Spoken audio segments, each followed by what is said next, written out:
ça pompe de l'énergie. Ça pompe de l'énergie mentale, physique, mais aussi avec les blessés, puisque regarde, tu as des mecs qui sont blessés, qui vont peut-être rater le match du week-end, mais qui vont être là mardi. C'est-à-dire que il y a des joueurs qui vont s'économiser le week-end parce qu'ils vont avoir des petits pépins pour pouvoir jouer la Ligue des Champions. C'est pas l'inverse, tu vois, qui va se passer. Bien sûr que les adversaires de Paris.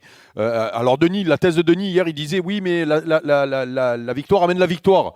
C'est vrai aussi, mais il n'empêche que quand tu arrives dans le dernier carré et que tu sais que tu sens que tu peux aller la gagner, je peux te dire que tu te couches le soir en y pensant et tu te lèves le matin en y pensant. Tu penses à rien Et d'autre. pas au championnat, tu vois. Et donc, il suffit juste que sur un match, au lieu de gagner, tu fasses le nul, tu as perdu 2 points de championnat. Il faut Et que 2 Lille points, fasse le taf et aussi. 2 points, voilà. Non mais oui, non mais, puis, tu peux pas leur alors reprocher, si surtout. Lille, ils veulent que Paris perde tout parce qu'ils veulent tout perdre, tu non. n'es pas champion, Adrien, Oui, bien sûr. mais c'est déjà arrivé, je veux dire. Mais Tu non, reçois mais Nîmes, oui. c'est accident. Oui, Voilà. mais bien sûr, oui, s'ils sont pas capables de gagner les matchs. Puis après, c'est je sûr vois que pas là- comment tu peux faire autrement de ne pas penser à ça.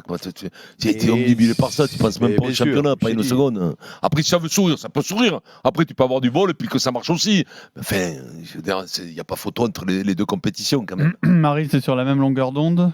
Oui et non. Je suis sur la même longueur d'onde sur le fait qu'effectivement ils sont sur un seul championnat qu'ils sont centrés, effectivement leur attention est centrée sur le championnat le plus élevé, mais ça t'empêche pas d'être en forme pour celui qui est pour ton championnat national. Logiquement même, si tu es en forme, tu dois l'être tout le temps. C'est-à-dire que ce que j'arrive pas à comprendre, c'est le côté très compartimenté de leur vision, avec naturellement on baisse le niveau, on baisse l'intensité, pas le niveau, on baisse l'intensité, et du coup tu te fais cueillir quand tu es dans ton championnat national et tu le remontes quand tu es en Ligue. Ça C'est peut humain, paraître Marisa. humain. Oui, c'est ce que j'allais dire. Ça peut paraître humain et ça l'est, tu as raison. Mais malgré tout, quand tu arrives dans une période de forme, logiquement, même si c'est un peu moins bon, un peu moins engagé, ça devrait l'être aussi en championnat. Donc mais- peut-être qu'il faut se dire aussi, peut-être qu'il faut mettre en lumière aussi que l'adversaire n'est pas forcément le dernier de la classe. Tu vois ce que je veux dire ? Et que du coup, quand il rencontre Lille et que Lille est mort de faim parce qu'il sait qu'il peut prendre sa chance, c'est pas tout à fait la même. C'est-à-dire que collectivement, quand tu baisses un tout petit peu ton niveau, contre un club qui, lui, au contraire, va venir chercher la performance contre le PSG, tu peux te faire cueillir. Donc, je le vois plutôt comme ça.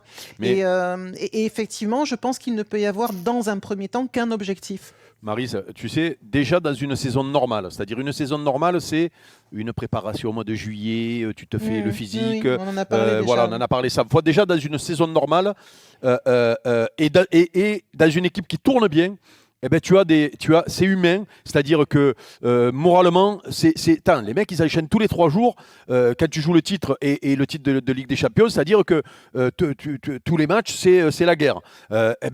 Mentalement, tu es obligé à un moment donné de relâcher. Un petit peu, alors si c'est qu'un petit peu, mais un petit peu quand tu es une Formule 1, c'est beaucoup par rapport à un adversaire qui, lui, joue sa vie. Paris, chaque week-end, ils jouent contre une équipe qui joue leur vie contre eux. C'est ça le problème de Oui, Paris c'est et ça, des bien équipes sûr, qui sont hauts. C'est-à-dire que évidemment. tu n'as même pas un adversaire qui te laisse te reposer. Même une petite équipe, ils veulent faire l'exploit.